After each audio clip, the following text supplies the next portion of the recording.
Oi gente, tudo bom? Hoje eu vim aqui para trazer um vídeo diferente e muito importante para muitas pessoas. Eu peço a Deus, eu creio que com tudo aquilo que eu vou falar com vocês nesse vídeo de hoje, eu possa realmente ajudar as pessoas que sofrem com a depressão, com a ansiedade e com a síndrome do pânico, tá? Porque eu já tive essas 3 doenças, né? Porque uma puxa a outra. E graças a Deus hoje eu não tenho mais nada, eu não tomo nenhum tipo de medicamento. E por isso eu vou trazer esse vídeo aqui para vocês hoje, explicando, né, como que eu saí da depressão, como que eu não sinto mais nenhum sintoma de ansiedade, de crise de ansiedade, síndrome do pânico. Hoje eu vou explicar para vocês como que foi a minha história com a depressão, com a síndrome do pânico, tá? Eu vou explicar para vocês tudo direitinho, com a minha experiência. Eu espero que possa ajudar vocês, tá bom? Se você ainda não é inscrito no canal, gente, se inscreve aqui no canal, deixa o seu like se você gostar do meu vídeo e comenta pra mim aí a sua história, tá? Se aquilo que eu falei aqui, se foi relevante pra você de alguma forma, se eu pude te ajudar de alguma forma com aquilo que eu falei aqui, tá bom? Bom, gente, eu sei que o meu canal ele não é sobre isso, né? Não é sobre saúde, não é sobre doenças. E nós estamos aí na reta final, nós estamos aí perto do Natal, né? E era pra eu estar falando aqui de kit, de presente, de não sei o que com vocês, mas eu senti que eu precisava falar esse assunto com vocês. Eu converso muito com Deus e esses dias eu tenho conversado muito mais do que eu converso normalmente. E eu senti do Espírito Santo que era para eu vir aqui falar com vocês sobre esse assunto, tá? Porque é uma dificuldade de muita gente e hoje em dia a depressão é a doença do século, né? E as pessoas têm muita dificuldade de sair dessa doença, né? As pessoas acabam ficando reféns ali dos medicamentos e mesmo reféns dos medicamentos, elas não conseguem sair da depressão, não conseguem mudar esse quadro, tá? Gente, quando eu tive depressão, eu contei pra vocês no último vídeo que eu postei aqui no canal falando sobre o meu testemunho, né? Eu falei com vocês sobre o período da minha depressão.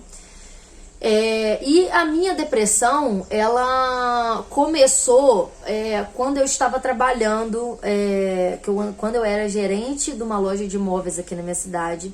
E ela começou nessa época. Mas eu não posso culpar o meu trabalho, não posso falar que foi só por causa do meu trabalho. Na verdade, o meu trabalho, eu amava fazer o que eu fazia, só que eu tinha muitas funções. Era muita coisa em cima de mim e muita responsabilidade nas minhas costas, né? Então, isso daí me cooperou para que eu entrasse nessa situação de depressão. Mas é um conjunto de coisas. A depressão, gente, para cada pessoa, ela vai vir de uma forma, tá? Sempre vai ter um estopim ali, você tá bem, você nunca teve depressão e aí de repente você começa a ficar desmotivado, você começa a perder o interesse pelas coisas, você começa a perder a vontade de sair, você começa a querer ficar só dentro de casa. É sutil, tá? Quando começa é desse jeito, você começa por um desânimo, uma desmotivação, depois você não tem mais força para nada, depois você não quer mais fazer nada, e aí vai se agravando, aí você não quer mais ir na rua, aí depois você começa a não conseguir mais estar na rua, né? Isso daí é por isso que a síndrome do pânico, a ansiedade e a depressão, uma coisa, elas estão juntas, uma puxa a outra, tá? E aí nessa época eu trabalhava muito, tinha muita cobrança e o meu marido, ele trabalhava embarcado e eu estava morando aqui há pouco tempo, então eu não conhecia praticamente ninguém aqui com que eu pudesse conversar, não tinha nenhuma amiga assim que eu pudesse ir na casa, tá jogando uma conversa fora ou tá me distraindo, né? Eu não tinha isso, né? Eu ficava muito sozinha. Então eu trabalhava e quando eu chegava em casa eu ficava sozinha, né? Quando meu marido estava embarcado. Eu trabalhava, chegava em casa e ficava sozinha. Trabalhava, chegava final de semana que eu poderia sair, me distrair, eu não tinha nada pra fazer porque eu estava sozinha, eu não tinha pra onde ir, eu não tinha assim uma amizade que eu pudesse, pô, vem aqui em casa, vamos ver um filme, fazer alguma coisa, eu não tinha, né? Então, a minha, nessa época, começou por aí, tá? E aí foi se agravando, porque na época na verdade, quando você tá no problema, você não enxerga que você tem aquele problema, né? Até você identificar que você tem depressão ou que você tá com ansiedade, você demora a ter essa percepção. Hoje em dia as pessoas estão tendo mais essa percepção aí com a internet. As próprias pessoas estão se diagnosticando, eu tô com depressão, porque às vezes a pessoa está simplesmente triste e ela associa que está com depressão. Depressão é diferente de tristeza. Tristeza, gente, é uma coisa momentânea. A tristeza, ela é uma situação circunstancial, tá? A depressão é uma situação prolongada, tá? Você não fica... a depressão, ela não está associada a um fato isolado, né? Eu falei com vocês que eu comecei a ficar porque eu trabalhava muito, porque eu ficava sozinha e tal, mas isso aí é um conjunto de fatores, né? Com certeza houveram outros fatores também nessa época que foram cooperando para isso, e eu fui ficando cada vez pior. E aí chegou um momento que eu tava muito mal, que assim, eu não podia ir na rua que eu começava a passar mal. Se eu fosse para algum lugar em que tivesse muita gente, eu começava a passar mal. E aí, todo mundo que tem ansiedade, o síndrome do pânico, costuma ter alguma coisa em que você se agarra, ou alguma coisa que você faz que costuma te acalmar. Por exemplo, quando eu ia em shopping, que eu via que tinha muita gente, eu começava a passar mal, eu corria pro banheiro. O banheiro me ajudava a me acalmar. Eu me fechava dentro do banheiro do shopping, ficava lá dentro, e aí eu respirava fundo, né? Só vai entender isso, gente, quem tem, tá? Quem não tem, não vai entender, vai achar que a gente é maluco. As pessoas acham que a gente é maluco, acham que é frescura, acham que é palhaçada. É assim que as pessoas falam, até elas passarem por isso, ou até alguém. Então, gente, quem não tem, não adianta tentar entender porque não entende. Só vai entender depois, se tivesse, Deus me livre e guarde, você não vai passar por isso. Mas se você não tem, não tenta entender, nem julga quem tem, porque só quem tem sabe o que é, tá? E aí eu ia pro banheiro, né? E eu ficava no banheiro, tentava respirar, tentava me acalmar, né? Eu já teve uma época que eu tava carregando o medicamento comigo, né? Eu tomava alprazolam na época. Fui tomando doses variadas. Teve uma época que eu tomei 1 grama, né? Eu tava tomando de 1 grama, ó. 1 miligrama, tô com dipirona na cabeça. 1 miligrama, eu tomava de 1 miligrama. Aí, às vezes, quando eu estava na rua, eu tomava metade só, porque se eu tomasse um inteiro, me dava sono e aí não tinha como eu ficar na rua. Então, eu tomava metade, né, 0,5, pra eu me acalmar, né? E aí, o que aconteceu? Eu fiquei um tempo assim, né, fazendo um tratamento. Eu comecei a me tratar com escitalopram, pra quem não conhece, é o Reconter, né? Comecei a me tratar com escitalopram, que pra mim foi o melhor, e pra mim é o melhor até hoje, pra mim, tá? E pra dormir, ansiolítico ou pras crises de pânico, era o alprazolam. E o escitalopram era o antidepressivo, tá? Os medicamentos, gente, o que acontece que você precisa entender em relacionado à depressão? Tem muita gente que fala assim, mas quem tem depressão é porque não tem Deus, é porque não acredita em Deus. Gente, não tem nada a ver uma coisa com a outra, tá? Uma coisa é uma coisa, outra coisa é outra coisa. A depressão, ela tem a parte bioquímica, tem a parte sim do descontrole hormonal, ela tem a parte ali que você precisa realmente da medicação para você fazer um controle hormonal. Eu vou explicar para vocês por quê. Existem vários tipos de medicamento antidepressivo. Os mais utilizados são os inibidores da recaptação de serotonina, mas a maioria deles basicamente vai agir no cérebro, agindo na quantidade de neurotransmissores que são disponibilizados ali no seu cérebro.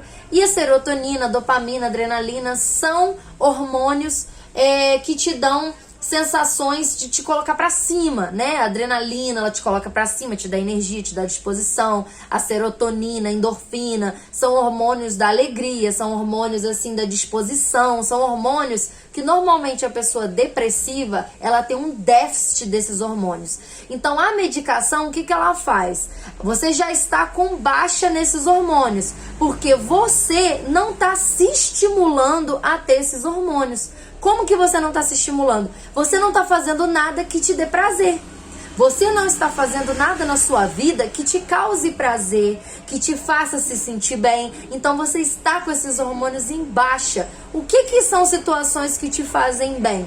É você praticar exercício físico, é você estar perto de pessoas que você ama, que riem com você, que te fazem bem. É você estar sempre conversando, conversas saudáveis que te fazem feliz. É você estar sempre socializando. É você estar com a pessoa que você ama, né, de forma sentimental, né?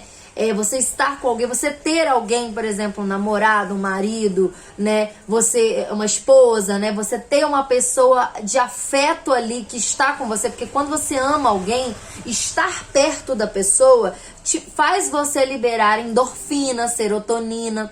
Quando você come chocolate, por exemplo, né, te faz você se sentir bem. Por isso muitas pessoas, inclusive na depressão, elas se afundam em comida, em chocolate, né, porque são momentos de alegria, né, porque aquele alimento ali, ele tem essa capacidade de gerar, de produzir, aumentar a produção desses hormônios no seu organismo, né. E aí o que acontece? A pessoa que tem depressão, como ela não tem interesse de fazer nada, é um efeito dominó. Ela não faz nada que faça ela se sentir bem, e cada vez que ela evita mais de fazer coisas que façam ela se sentir bem, porque ela já não tem vontade de fazer mais nada, ela vai tendo cada vez menos vontade de fazer as coisas, até que ela chega a um ponto da depressão profunda, que é o ponto de que você não está somente só apático com a vida, não apenas você está ignorando tudo e tudo tá ruim, as coisas começam a ficar insustentáveis, porque é como se fosse um efeito reverso. Você, além de você não ter sintomas que te causam alegria, você não está tendo liberação de hormônios que te causam alegria, você está tendo uma tristeza profunda, recorrente, que é o que eu falei. A tristeza é uma coisa, a depressão é a longo prazo, é recorrente, não cura nunca, você tá sempre triste, você tá sempre mal, você não tem nada de bom na sua vida. Isso é a depressão profunda, é porque você não estimula mais a produção de hormônios que te fazem se sentir bem. Então a tendência é você ficar cada vez pior. Por isso pessoas se suicidam por causa da depressão, porque a falta, o déficit desses hormônios, você não vê mais alegria em nada, você não sentir alegria em nada, você não tem motivação de levantar da cama, de tomar banho, de fazer nada. Qual o sentido de você viver vegetando, você tendo pernas para andar, braços para andar, você não sendo uma pessoa doente, mas você está doente psicologicamente, você está com uma doença que não te incapacita fisicamente, mas ela te incapacita de você não ter vontade de fazer nada, de levantar. Por isso as pessoas se matam, por isso as pessoas chegam a esse ponto. Você não sabe como é o cérebro de uma pessoa que está depressiva. Então, as pessoas quando falam, porque não tem Deus, porque as pessoas são ignorantes, as pessoas não sabem o que elas falam, elas não entendem, né? Então, a depressão, ela tem essa parte hormonal, bioquímica, que precisa ser tratada. Você precisa fazer um tratamento medicamentoso eficiente, em que o médico vai avaliar o medicamento ideal para o seu quadro. Se você achar que não está te fazendo bem ou que está te dando muitos efeitos colaterais ruins, ele vai trocando até ele acertar o medicamento que te dê menos efeitos colaterais e que você realmente sinta que está começando a te fazer bem, né? E aí, eu quando comecei a tomar, quando eu acertei com o Reconter, né, com esse Talopram, eu comecei a me sentir melhor. Porque qual que é o papel do medicamento, gente? O papel do medicamento não é fazer você usar ele eternamente até morrer. O papel do medicamento não é esse. Nenhum psiquiatra vai te aconselhar a ficar tomando o remédio para sempre. Todo o sonho de todo psiquiatra, de todo neuro que trata uma pessoa depressiva, é que a pessoa faça tudo aquilo que ele te recomendar. O problema é que as pessoas não fazem. O neurologista, o psiquiatra, ele sempre vai te explicar o quê? Olha, só o medicamento não resolve. E não resolve mesmo, gente. Porque o medicamento, ele foi feito para te tirar do fundo do poço. Ele foi feito para te tirar do fundo do poço. Imagina que você está dentro de um poço, só que você tem uma escada para você subir, para você sair do fundo do poço, aonde está a luz, aonde está a sua felicidade. Só que essa escada, ela não chega até o chão do poço. Você está no chão do poço agora. E a escada para você subir, ela está a 10 metros de altura. Só a partir de 10 metros de altura que você consegue alcançar a escada e começar a subir. Então o medicamento, ele tem esse papel de tirar você 10 metros para cima. Tá? O medicamento, ele vai fazer isso. Ele é como se fosse um elevador de te tirar do fundo do poço e te colocar naqueles 10 metros de altura da escada. O medicamento, ele não tá ali para fazer você voar e sair de dentro do poço voando.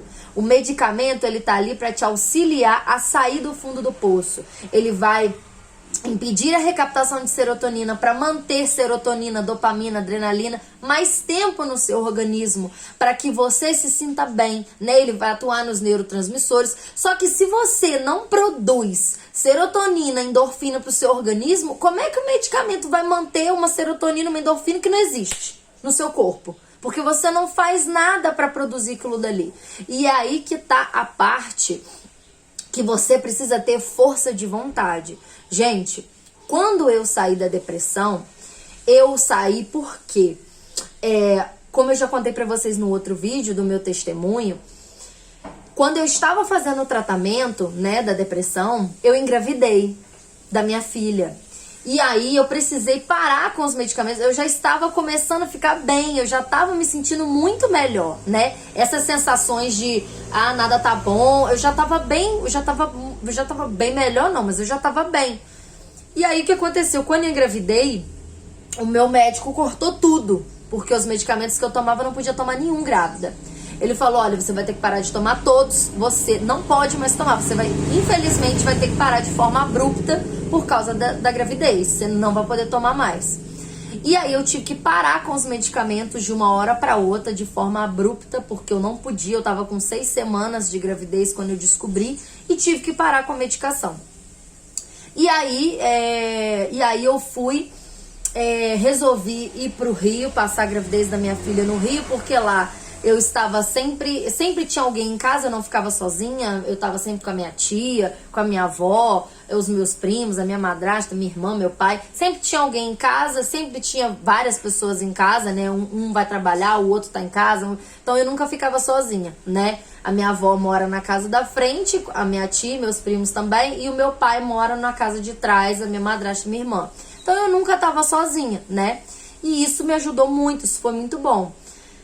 Porém, como eu parei com os remédios de uma hora para outra, eu tive alguns episódios muito sofridos de crise, de abstinência da medicação, porque eu parei sem fazer o desmame, eu parei de forma abrupta, né? Eu gritava, eu achava que eu ia morrer. As minhas crises de pânico, gente, eu desmaiava. De tanto que eu entrava em pânico, eu desmaiava. Você começa a suar frio, te dá dor de barriga. Às vezes você não tá pensando em nada e você começa a passar mal. Igual, às vezes a pessoa acha que precisa de um motivo pra você ter crise de ansiedade. Não precisa, tá? Às vezes você tá bem, você não tá pensando em nada que vai te preocupar. Do nada você começa a passar mal.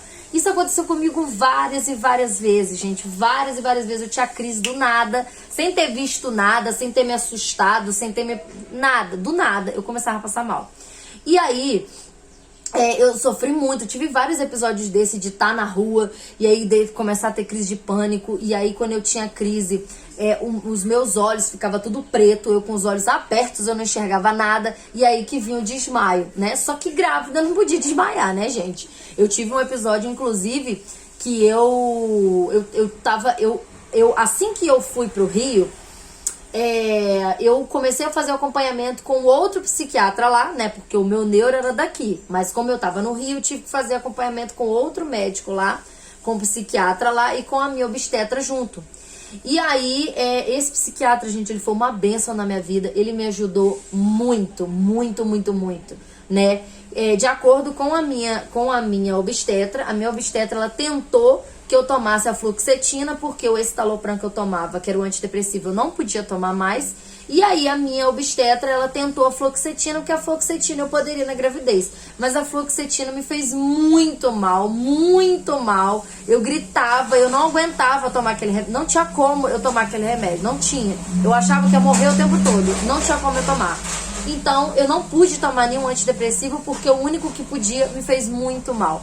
Então a médica liberou que eu tomasse alprazolam em dose mínima, que o psiquiatra, inclusive, estava controlando também, por causa dos episódios de desmaio, né? Para que eu não chegasse a desmaiar, porque eu não conseguia me controlar no momento da crise de pânico. Eu ficava tanto pânico, achando que vou morrer. Já fui parar em posto de saúde de emergência, em UPA, achando que eu tava infartando, porque dói o peito, você sente dor no peito, você acha que você tá infartando, você começa a suar frio, né? Eu sei que vocês passam por isso também. Eu sei que vocês passam por isso, porque eu já estive aí, tá? Mas tem cura, gente, tem cura. E eu vou chegar lá, tá bom? Tem cura. E aí, a minha obstetra, de acordo com o meu psiquiatra, deixou que eu tomasse alprazolam em doses mínimas. Se eu, por acaso, tivesse crise numa rua e tal, tivesse na rua, precisasse tomar.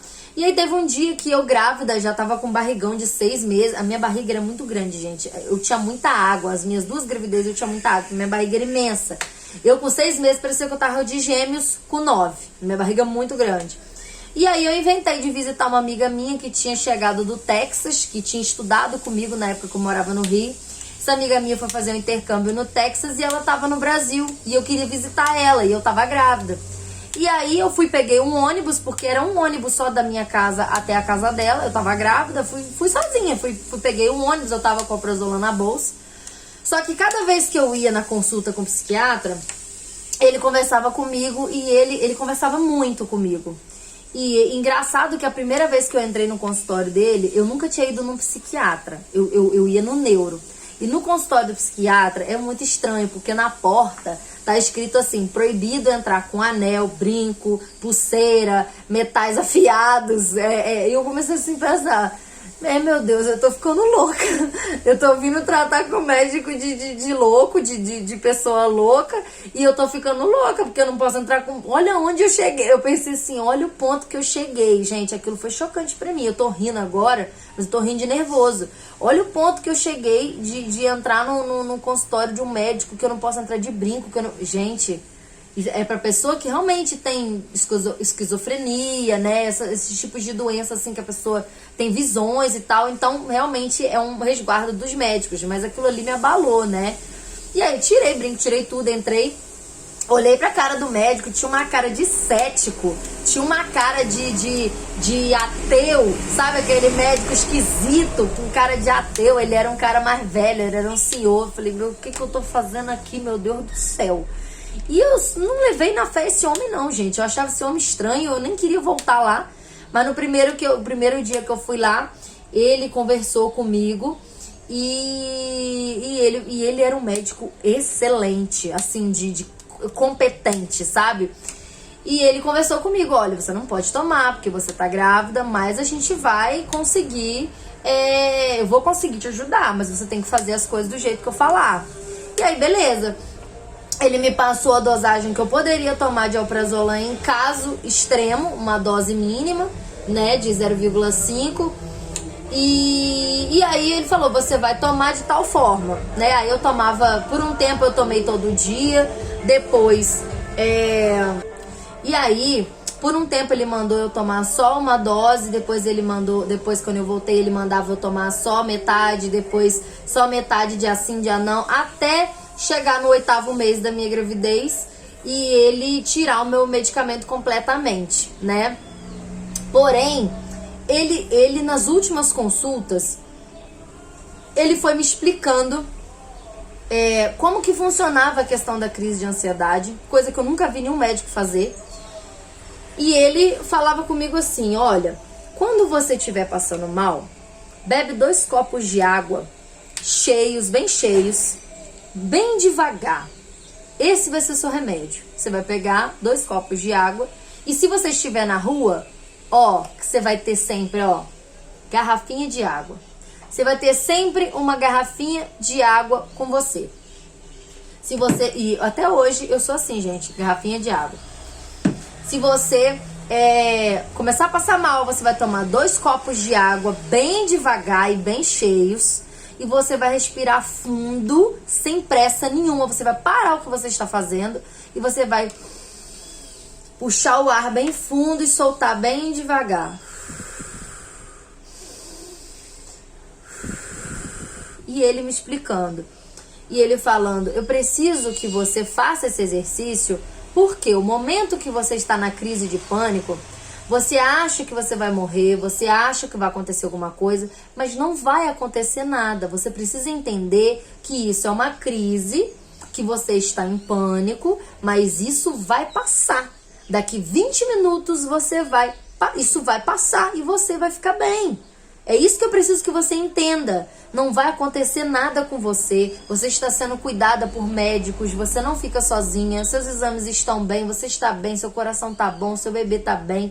Eu preciso que você entenda que existe alguém que cuida de você. E aí quando ele falou isso comigo, gente, aí eu gelei, né? Porque um homem que tinha a cara de ateu falar comigo que tem alguém que cuida de mim, um médico, psiquiatra, nunca vi não, hein? E aí... ele falando comigo, você precisa entender que tem alguém que cuida de você.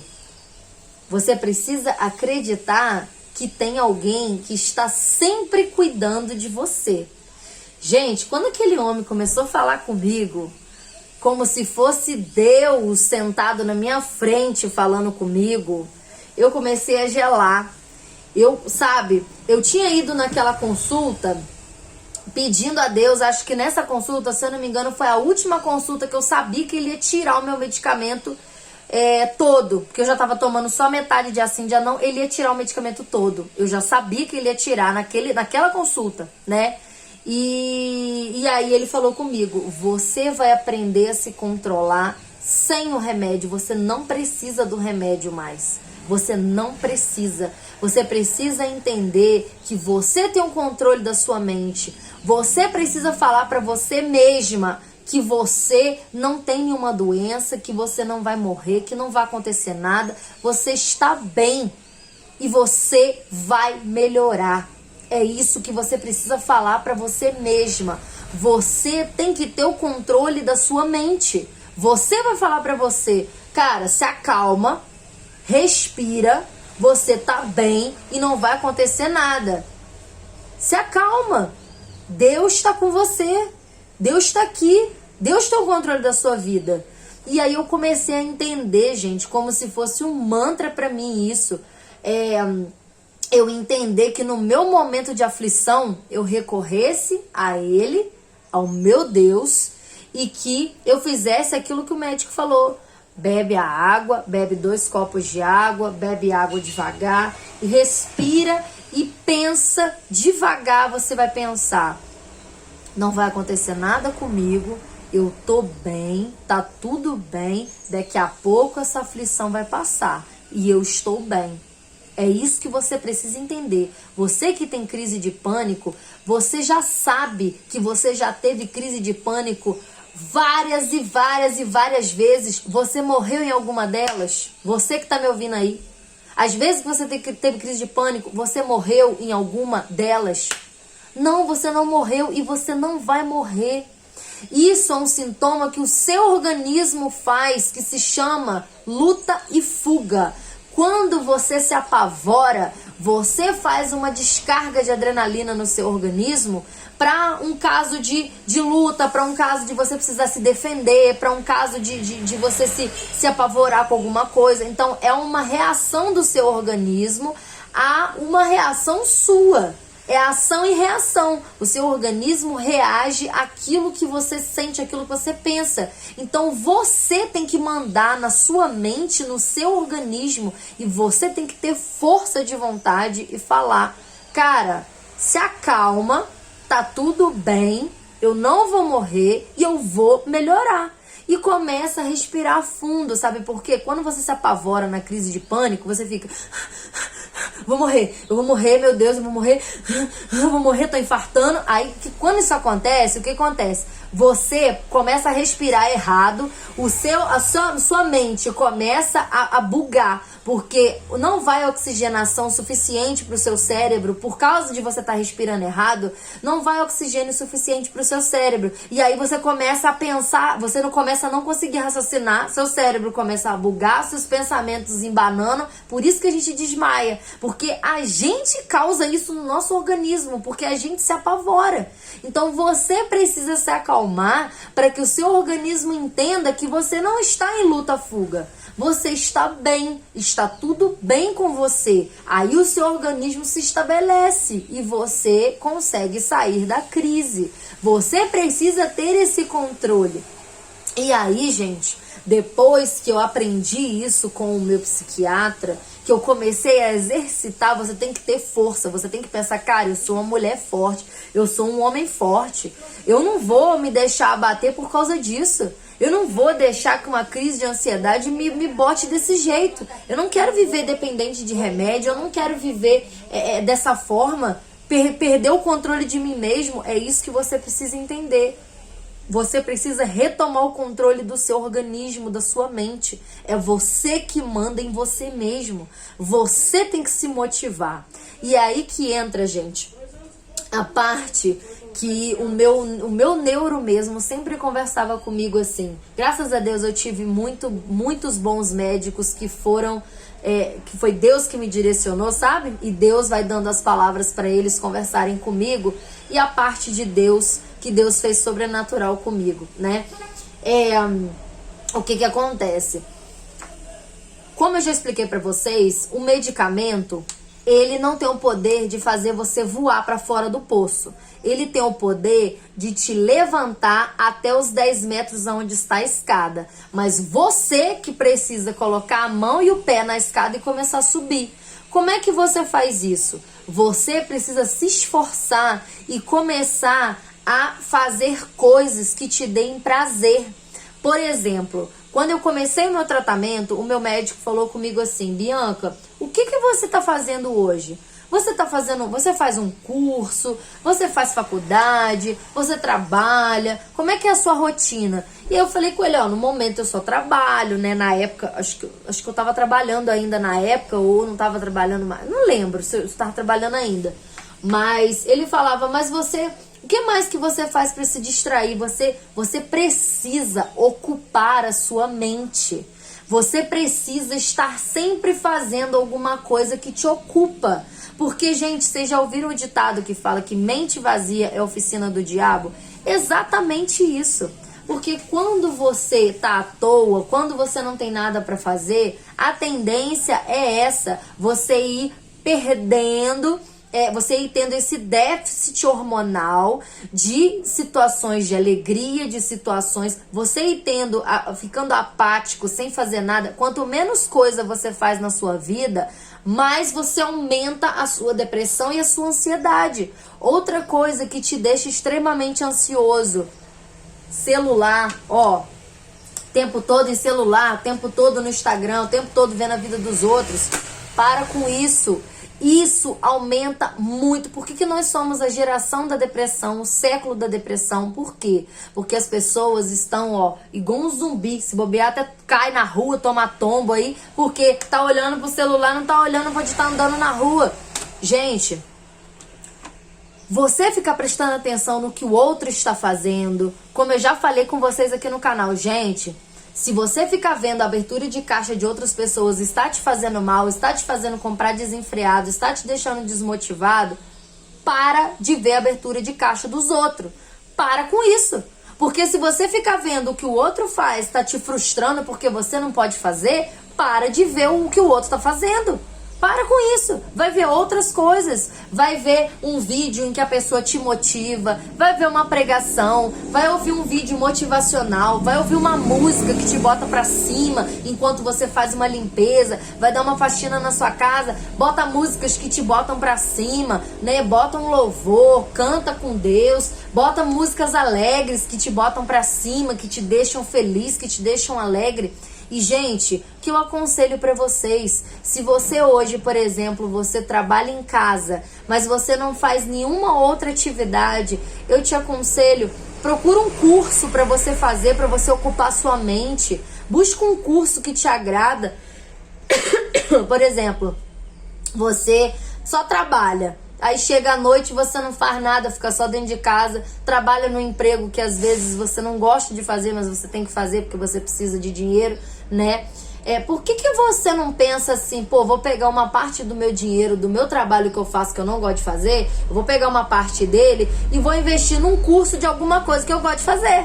Então a gente tem um equilíbrio, porque aí quando você terminar o seu curso, seja um curso de elétrica, de eletricista, um curso de técnico de enfermagem, técnico de escritório, técnico de farmácia, um curso de inglês, um curso de informática, faz alguma coisa que te agrade ou alguma coisa que mude o estado que você está hoje. Se você está hoje num trabalho que você não gosta, pega uma parte do dinheiro do trabalho que você não gosta e investe em alguma coisa que você gosta no tempo que você tem.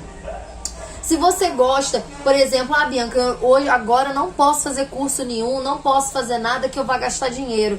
Então, por que você não começa a organizar com um grupo de amigos, de repente, toda quinta-feira, você juntar a galera aí pra jogar Uno na sua casa, para jogar um dominó, para jogar um jogo de tabuleiro, né, pra juntar a galera. Aí fala, gente, cada quinta-feira na casa de alguém, tá? Aí cada um leva um refrigerante, um lanchinho, alguma coisa assim pra vocês poderem estar ali se confraternizando. Mas uma coisa certa, tipo assim, toda quinta-feira, ou de repente marca 2 vezes na semana, terça e quinta, ou você pega aí de repente você gosta de atividade física, começa a fazer academia. Gente, quem dera se eu tivesse tempo de voltar a fazer academia. Na verdade eu não gosto de fazer academia, não gosto, eu gosto de dança, eu gosto de coisa que movimenta, mas eu não tenho tempo, né? Eu queria fazer pilates, mas os pilates que tem aqui na minha cidade também não tem horário no horário que eu posso, que é o horário do almoço. Então por isso que eu não estou fazendo atividade física. Mas atividade física é muito bom. Às vezes, Bianca, mas eu não gosto de malhar, é chato. Eu sei, é chato, é um saco, eu também não gosto. Mas então vai fazer outra coisa. Procura se tem uma dança na sua cidade que você pode fazer. Às vezes 2 vezes na semana. Aquele dia você vai ficar ansioso pra ver aquele dia chegar. Tipo, toda terça e quinta eu tenho dança, eu vou lá, vou me distrair, me divirto. Cara, aquela endorfina ali, daquele dia que tu vai dançar, tu vai estar perto de gente que tu gosta e tal, tu se distrai, aquele dia ali vai ser uma endorfina pra tua semana toda, porque você vai esperar ansioso por aquele dia ali é um dia de alegria pra você, é um dia que você vai dançar, você vai se divertir. E aí quando chegar final de semana, você vai na rua. Se você mora em São Paulo, se você mora no Rio, se você mora nas capitais onde tem shopping, vai no shopping. Bianca, eu não tenho dinheiro. Não interessa, vai só olhar as coisas que você não pode comprar, mas vai olhar as coisas bonitas. Nossa, olha que vestido lindo. Gente, só de eu ir no shopping, eu não compro nada, porque às vezes eu tô sem dinheiro, mas só de eu ir lá já é uma alegria, de eu ver uma roupa, de eu ver um negócio novo, de eu ver uma loja de perfume, que sempre vou nas lojas de perfume importado, sempre ver um perfume novo, uns frascos bonitos. Aí você não compra nada, mas na praça de alimentação tu vai no McDonald's, tu vai no, aí eu fazendo um monte de propaganda aqui, tu vai no McDonald's, tu vai no Bob's, tu vai no Pizza Hut, tu vai em algum lugar, vai no cinema, tira aí uma vez por semana. Gente, cinema, quanto é que tá aí o ingresso? 15 reais? 15 reais, eu tô doida. Lá no Rio, acho que tá uns 30 e pouco já, ou 40 reais, sei lá. Gente, cinema tá muito caro, né? Eu não sei quanto que tá hoje, não. Mas, pô, às vezes dá pra tu fazer uma vez de 15 dias. Se você é cliente aí de alguns bancos aí, você tem desconto. Se você é estudante, você tem desconto. Tira aí uma vez em cada 15 dias pra tu ir no cinema. Chama a tua mulher, chama a tua namorada, teu namorado. Vai, cara, vai no cinema uma vez de cada 15 dias. Não posso ir no cinema, não tem dinheiro. Vai andar na rua, Eu, gente, quando eu não tenho dinheiro, eu falo pro meu marido, vamos dar uma volta na rua? Mas não tem nada na rua. Também não tem nada em casa, mas eu quero não ter nada na rua, vendo um vento, vendo uma árvore, sentindo um vento na cara. Eu quero ir. E aí, nisso que você vai na rua, aí às vezes você vai, senta, toma um açaí, e aí você ri, conversa, às vezes você encontra com alguém na rua e vocês conversam, bate papo, aí leva as crianças, brinca na rua. Gente, não tem mistério, não tem segredo. O que acontece é que você precisa achar algo que te motive a sair de casa. Você precisa dar o primeiro passo. Lembra do que eu te falei? O remédio, ele vai te levantar até aonde está a escada. Mas você precisa dar o primeiro passo de colocar o teu pé na escada para você começar a subir. É isso que você tem que fazer. Você precisa se envolver de coisas que te façam bem. Atividade física faz muito bem pra mente, pros seus hormônios. Gente, não tem dinheiro. Pô, faz um almoço aí, um estrogonofe, uma janta, um estrogonofe. Chama os amigos aí na tua casa pra comer estrogonofe. Cada um ajuda, cada um dá um pouquinho. Gente, tem tanta coisa na vida barata que faz você, que coisas simples que realmente trazem felicidade, coisas simples que realmente trazem alegria, tanta coisa que você pode fazer, que você não gasta, chamar a galera pra jogar um baralho, um buraco, um uno, né, fazer assim, chamar pra ver um filme, cara. Às vezes a gente chama amigo nosso pra ir lá em casa, pra gente escolher um filme no Netflix, pra gente ver todo mundo junto, faz uma pipoca ali. Você gastou quanto com a pipoca? Você gastou ali R$5 na pipoca de micro-ondas? Ou então você compra um pacote de milho, faz a pipoca, você gastou quanto? Quanto custa para você mandar mensagem para um amigo seu para ir na sua casa, para vocês conversarem, bater papo, rir? Quanto custa para você fazer isso? É isso que você precisa fazer. E uma coisa, gente, o mais importante dessa terra, você precisa colocar a sua vida diante de Deus, para que Deus te dê a força para dar esse primeiro passo. Está tudo interligado. Você tem a parte bioquímica, que é a parte de medicamento que você precisa tomar, que ele vai te ajudar. Você tem a parte do sobrenatural de Deus para te dar a força que você precisa para você dar esse primeiro passo. E você tem a sua parte, que é o que você tem que fazer para você sair do buraco que você está. Lembra do poço que eu contei para vocês? Você precisa desses 3 passos. O medicamento que vai te ajudar a sair do fundo do poço. Você tem a força sobrenatural de Deus para te ajudar a dar o primeiro passo. E você tem a sua força, que você precisa entender a força que você tem. Você manda na sua mente. Foi como eu saí da ansiedade. Eu falava para mim, eu não aceito isso. Eu não nasci com isso. E eu não vou ficar com isso. Eu já sei que eu tô bem. Eu parei no UPA já, gente, umas 20 vezes achando que eu tava infartando. Depois que eu comecei a pensar, cara, eu já fui tantas vezes no UPA achando que eu tava infartando. Eu não tô infartando não, cara, isso é ansiedade. Daqui a pouco vai parar. Gente, quando eu comecei a falar isso pra mim mesma, eu comecei a diminuir minhas crises. Porque eu não dei mais bola pra elas. Eu parei de dar bola pras minhas crises. E foi aí que elas começaram a diminuir. Hoje já deve ter uns 2 anos que eu não tenho uma crise de pânico. A última vez que eu tive uma crise foi quando eu tive Covid, porque aí realmente eu tive uma crise de ansiedade, porque eu descobri que eu estava com Covid, e aí eu fiquei com um pouco de falta de ar, com medo, porque é natural, é uma doença, né, que infelizmente mata. E aí eu não sabia se a minha falta de ar era do Covid ou era da ansiedade, mas era da ansiedade, né? Porque quando eu tive, não tinha vacina ainda. Então por isso que eu tive, mas mesmo assim, eu me controlei sem tomar remédio. Como eu já tinha aprendido a me controlar, porque eu sabia que a minha vida estava nas mãos de Deus. E Deus já tinha me dado a minha segunda vida, que foi quando ele me livrou, quando ele fez um milagre que eu sofri acidente e eu vivi. Então, Deus já tinha me livrado da morte uma vez. Então, hoje em dia eu não tenho medo de morrer, gente. Eu não tenho medo de morrer. Então, quando Deus me transformou, eu pensei comigo, seja feita a vontade de Deus. Falei, Senhor, eu não queria morrer agora não, mas está nas tuas mãos. Acabou. Está nas tuas mãos, Pai. Está nas tuas mãos. Que o Senhor possa me confortar, que o Senhor possa me curar. Se for tua vontade, o Senhor vai me curar. E Deus me curou. Deus me curou do Covid. Mais um livramento de vida que Deus me deu. Porque eu não tinha tomado vacina ainda, não tinha vacina ainda quando eu peguei no início. E eu tava grávida do meu segundo filho, mas eu ainda não sabia que eu tava grávida dele. Eu fui descobrir depois que eu tava grávida. Foi quase na mesma semana que eu descobri os dois. Eu descobri o Covid e descobri a gravidez. No mesmo dia, praticamente, que eu descobri. É porque eu fiz o exame do Covid num dia e fiz o exame da gravidez no mesmo dia. Só que o exame da gravidez saiu... Agora eu não lembro, saiu o resultado do exame de gravidez, só que quando saiu o resultado do exame de gravidez, eu já tinha tomado os remédios do Covid pra prevenir. Depois saiu o resultado do Covid. Quando eu já tinha tomado os remédios, eu vim saber que o que eu tinha era Covid, eu já tinha tomado os remédios. Mas como Deus cuida de tudo na minha vida, o meu filho tá bem, meu filho nasceu bem, não aconteceu nada com meu filho, porque Deus guarda tudo na minha vida. E é assim que você tem que pensar, cara. Você tem que entregar sua vida nas mãos de Deus e confiar. A Bíblia fala que você tem que descansar em Deus. Lê o Salmo 91. Foi um dos medicamentos que o meu psiquiatra me deu. Ele falou assim, sabe qual medicamento que eu vou te dar? Você conhece o Salmo 91? Quando ele falou isso, eu comecei a chorar. Porque um homem que tinha a cara de que era ateu, um cara esquisito pra caramba, falar comigo assim, você conhece o Salmo 91? Esse vai ser o seu medicamento hoje.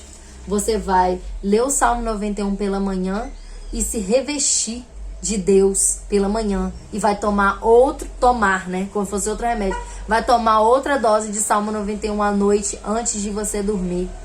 Gente, aquilo foi uma confirmação de Deus falando comigo. Tremenda. Sobrenatural. Sobrenatural. Por isso que eu falo, se você se dedicar a Deus, Deus vai cuidar de você, cara. Coloca a tua primícia nas mãos de Deus. Coloca as tuas preocupações nas mãos de Deus. Que Deus vai te livrar e vai te ajudar a sair disso. Deus me tirou disso. Eu cheguei num dos piores estágios da depressão, de não querer sair de casa. De ter síndrome do pânico, de desmaiar. Já caí na frente do meu marido, bati com a cabeça na cama, porque ele não acreditava que eu desmaiava quando eu tinha crise. Eu cheguei pra ele e falei assim, tô passando mal. Eu tô passando mal. Não deu nem tempo de eu falar a terceira vez. Eu caí na frente dele, tomei um tombaço, bati com a cabeça na parede. E quando eu vi, ele tava me chamando desesperado, achando que eu tinha morrido. E era crise de pânico. Depois disso, ele nunca mais duvidou ou achou que era palhaçada. Hoje em dia, ele entende o que é realmente. Porque hoje em dia, ele tá um pouco ansioso e eu venho conversando com ele, orando por ele, para ele se acalmar. Então, gente, é isso que eu queria trazer para vocês hoje, um pouco da minha experiência. Tem cura. Mude hábitos na sua vida e o principal, coloca a sua vida, os seus medos, tudo nas mãos de Deus e pede para Deus, faz a oração certa. Fala, Senhor, me dá forças e recursos para sair dessa doença. Tá bom, gente? Espero que vocês tenham gostado do vídeo. Espero que tenha te ajudado. Eu espero que tenha te ajudado. Eu espero que eu tenha te ajudado com esse vídeo. Se você precisar falar comigo, pode me mandar um direct lá no Instagram, tá? Meu Instagram, @BiancaMakePerfumada. Pode mandar lá que a gente conversa por lá, tá bom? Um beijo, fica com Deus, até o próximo vídeo. Deus vai te curar.